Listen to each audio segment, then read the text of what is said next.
Hello everyone, it's me Taskin and welcome to my another video. So এটা upload করবেন আজকে আমি একটা ইন্টারেস্টিং ভিডিও এনেছি ফায়ারে। তো এটা রিয়েক্ট দিতাম, এটা অনেক ভিডিওটা অনেক লং, দ্যাটস ওয়াই আর কথা বলতেছি না। ওকে, লেটস স্টার্ট।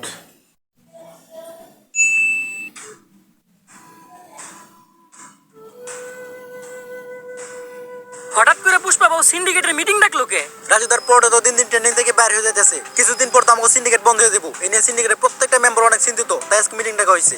কিন্তু মিটিং এ তো সাজানো গোছানো কেন? আর পুষ্পা বাবু ঘুমাই কে? ঘুমাইবো না। মোর ভাই পুষ্পাকেও সাজানো না, এখন পরে জুতা নাকি ডিওর। এই দান্ডা থেকে পুষ্পা অনেক টাকা কামাইছে, এইটা আমি শিওর।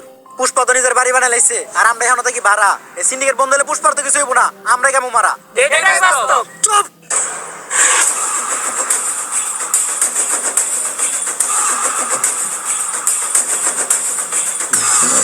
businessman. Oh, promotion.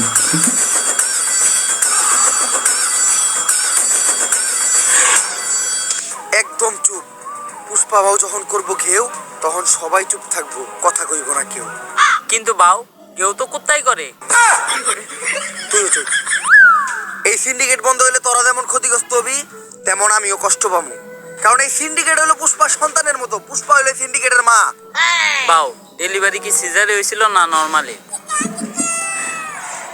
খালি ভূতাটা দিয়ে তোর গালে বাড়ি মারতে পারতাছি না, কারণ তোর গালে ঠিক আমার ভূতার দাম বেশি। বেডদাদাই তো আছিল সিন্ডিকেটের প্রত্যেকটা মেম্বার রে কইতাছি, এই সিন্ডিকেটরে এত দূর আনার পিছনে আমার কিন্তু একটা অবদান ছিল। মিস করি, অবদান অস্বীকার করা যাবে না ভাইয়া। প্রথম থেকে আমি তার সিন্ডিকেট এখন আর আগের দেখছিলাম মতো না নয়, যে তাই আমাকে নতুন একটা ধান্দা ধরতে হইব, আর সেটা কিন্তু কইরে আমাকে বেডদাদার সফল হইতে হইব। তবে ভূতটা কি অনেক এমন করা যায় সেটা কইরে আমরা সফল হইতে পারবো? বাউ আপনি তো ভাইরালও না, ভাইরাল হইলে বই লিখতে পারতেন। ব্যবসা ভালো, আবার মাঝে মাঝে মেয়ের হাত ধরে ছবিও তুলে। কস কি এক কামে দুই কাম। ইস, এই বছর মিস করে নিলাম, সামনের বছর বই মেলায় ট্রাই করবো। এখন সফল হবো কি করলে ওই দেখো। পুষ্পা বাবু কবিতার কথা ওঠাতে আমার এক কবির কথা মনে পড়লো, যার অযৌক্তিক দরবারে গেলে আপনি জানতে পারবেন কি করলে আপনি সফল হইবেন। কে সেই মহান কবি? কবি প্রাক্তনেন্দ্রনাথ। কিন্তু ভাও একটা সমস্যা আছে, উনি শুধু মেয়েদের হাতই ধরে, আর কোনো পুরুষ না, শুধু মেয়েদের সাথে দেখা করে। সমস্যা নাই ভাও, এই কামের লিগা তো আমাকে শিবাল্লি ভাবে আছেই। একটা কবিতা মাথায় আরে ওই তো এটা কদিন আগে যে ভাইরাল হয়েছিল, মানে ওই বইমেলার মধ্যে মানা উঠলে মশা মরবে না, আগুন না জ্বালালে কয়েল জ্বলবে না। কবিতাটা তাড়াতাড়ি লিখে লাই। এটা প্রাক্তন কবিগুরু প্রাক্তন আরে শিবাল্লি তুমি আসছো, কিন্তু এত দেরি হলো কেন? তুমি আসবা শুই না আমি বসে আছি একা, গোলাপান সব তারাই দিছি, কইরা লাইছি একদম ফাঁকা। তা আমার জন্য গোলাপ ফুল আনছো? গোলাপ তো আনে নাই, কিন্তু ফুল আনছি গাঁদা। মোর ভাই হাতি কেউ হেল্প পায় না। তুমিও কবিতা কও? বুঝলাম না, বাংলাদেশ সব মানুষ কেমন কবি হয়ে যাইতাছে। থাক, ফুল আনা লাগবে না, বসো। তুমি তো নিজেই একটা ফুল। আপনি এই জায়গায় বসে কি করতেছিলেন? আমি কবিতা লিখতেছিলাম, কারণ আমি প্রাক্তনকে কখনো ক্ষমা করবো না। তা কি কবিতা লিখলেন একটু শোনান তো। তা আমি শোনাবো, কিন্তু আমি প্রাক্তনকে কখনোই ক্ষমা করবো না। প্রাক্তন কি তোমার ক্ষমার হবে? কে বই আছে? বইয়া থাকুক বা না থাকুক, প্রাক্তনকে আমি কখনোই ক্ষমা করবো না। ক্ষমা করতে হবো না, আপনি কবিতা শোনান। কবিতা শোনাবো, কিন্তু আমি প্রাক্তনকে কখনোই ক্ষমা করবো না। মানে ভাইরাল আরে এটা কার কাছে আইলাম আমি? ও জীবনটা চলে প্রাক্তন দিয়া। আচ্ছা থাক, কবিতা শোনেন। কবিতার নাম হলো প্রাক্তনকে কখনোই ক্ষমা করবো না। আমি প্রাক্তনকে কখনোই ক্ষমা করব না, কারণ প্রাক্তনের নাম নিলেই ভিডিওতে ভিউ হয়। এজন্য ভিডিওতে প্রাক্তনের নাম নেওয়া বাদ দেওয়া যাবে না, তাই আমি প্রাক্তনকে কখনোই ক্ষমা করব না। কবিতাটা কেমন লাগছে বলো? এটা কি কোনো কবিতা? বেলা নার্সারি পোলাও তো এর থেকে ভালো লাগবো। এই তুমি যেটা জানতে আমার কাছে আসছো ওটা বলো। কবিগুরু, আমি জানতে চাই বর্তমানে কি করলে সফল হওয়া যাবে? বর্তমানে সফল হইতে গেলে প্রাক্তনটা দিয়ে ব্যবসা করতে হবে, যেটা আমি নিজেই করি আর আজকে আমি সফল। ওইটা সবাই করতে পারবো না, কিন্তু তোমরা চাইলে সেলুনের ব্যবসা দিতে পারো, কারণ সেলুনের ব্যবসা যারাই শুরু করছে তারাই আজকে সফল। ঠিক আছে কবিগুরু, আমি যাই, কিন্তু যাওয়ার আগে একটা কথা মনে রাখো, প্রাক্তনকে কিন্তু আমি কখনো ক্ষমা করবো না। তোর প্রাক্তনের নানির খালি ঘর। কি করে? তাইলে এই ঘটনা সফল হইতে গেলে আমাকে এখন একটা সেলুন দিতে হইব। এর লেগেই তো দেখতেছি ইদানিং দিয়ে না হেই একটা করে সেলুন দেয়। যা এখন একটা সেলুন দেওয়ার ব্যবস্থা কর। বাউ চাইলেও সবাই সেলুনের ব্যবসা দিতে পারবো না। সেলুনের ব্যবসা দিতে হইলেও কিছু যোগ্যতা লাগে। হয় আপনার টিকটকার হইতে হইব, নইলে আপনার বউ ব্যবসা করতে হইব। এই টিকটক না করে তো জীবন থেকে এক ধাপ পিছিয়ে গেলাম। যেমনি হোক সেলুনের ব্যবসা করে সফল আমার হইতে হইব। এখন তুই আগে কর কেমনে আমি একজন টিকটকার হব। মধ্যেই সবাই বাও, আমাগো এলাকায় একজন টিকটক বিশেষজ্ঞ স্যার আছে, যে আপনার এক ক্লাসে পুরো প্রফেশনাল সাবজেক্ট টিকটকার বানিয়ে দিব। চাইলে ওর কাছে এলো। আমার মনে হয়েছিল এটা মানে বছরের মধ্যে এক ভিডিওর মধ্যে সবাই ভাইরাল টপিক আই না ইউজ করে। বাও, ইনি হচ্ছে ওই টিকটক বিশেষজ্ঞ স্যার। এর চলাফেরা দিকে তো স্যার কম, ম্যাডাম বেশি মনে হয়। বাও, টিকটকাররা সব উপরে দিয়ে স্যার, ভিতর দিয়ে ম্যাডামই। এই টিকটক একাডেমির আমি একমাত্র সফল প্রতিষ্ঠাতা ডিজে ঝাঁকানাকা রাব্বি। আমার এই প্রতিষ্ঠান থেকে বাংলাদেশের সব সফল ছাত্রী টিকটকাররা বেরিয়ে গেছে।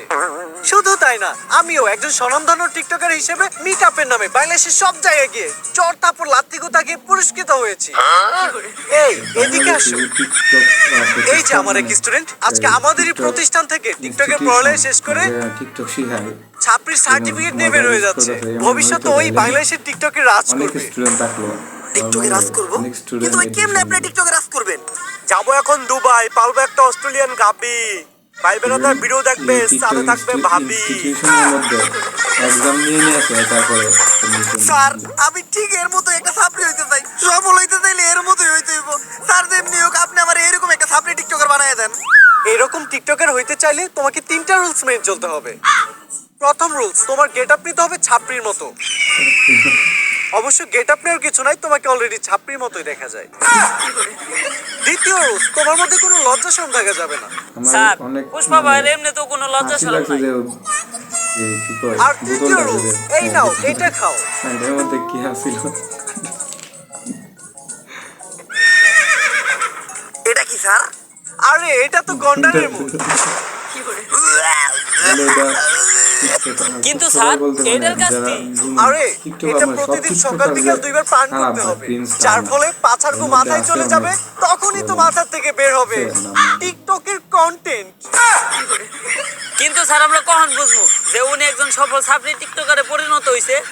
যখন দেখবা তোমাদের কমেন্টে হরেক রকমের গালি, গালি ছাড়া আর কোনো কমেন্ট নাই, তখনই বুঝবা তোমরা বাংলাদেশে একজন সফল টিকটকার হয়ে গেছো। চলেন বাউ, তাইলে আমরা কাজ শুরু করি গা।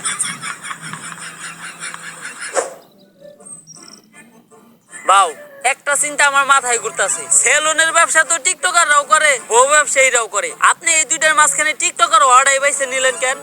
আমি যত নিচে নামি, ও ব্যবসা করে খামু, এত নিচে নামতে পারবো না। যেহেতু আমি পুরুষ, যতদিন আছে যান ততদিন আমি ধরে রাখবো মান সম্মান। বাউ, আপনি সুর হইলেও ইমানদার আছে। স্যার তো এটা প্রতিদিন সকাল বিকাল 2 বেলা খাইতে কইলো, এমনি খাইলে তো অনেক দেরি লেগে যাইবো, আর আমি সবার থেকে এই সেলুন ব্যবসায় পিছিয়ে যাবো। আর তুই তো জানোস পুষ্পা ঝুঁকেগা নেই। এখন কি করা যায় কত? বাউ, আপনি এটা পুরাটা এক লোকে খেয়ে ফেলান, ওষুধ তো আর জানে না সকাল বিকাল কি। তুই তো ভালো বুদ্ধি দিছস।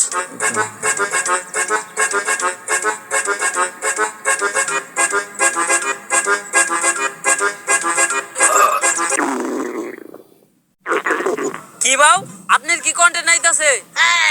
আরে বাল, মনে হয় কন্টেন্ট নাইতাছে। বাউ, আমার এই কন্টেন্ট বানায়েন না।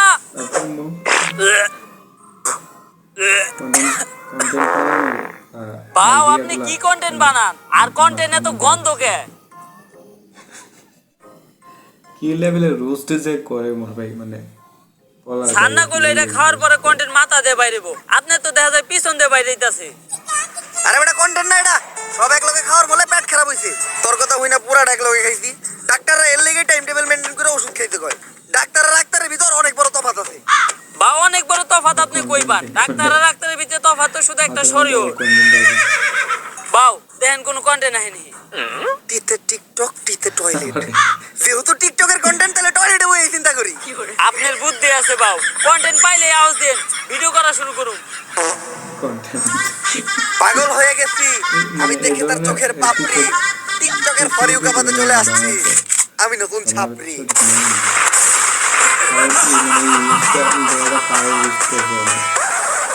আমরা করবো বিজনেস, আর তোমরা খেলবা দিয়া বাস্তা গো বেলুন। সামনে আমি খুলতাছি নতুন ছাপড়ি হেয়ার কাট সেলুন।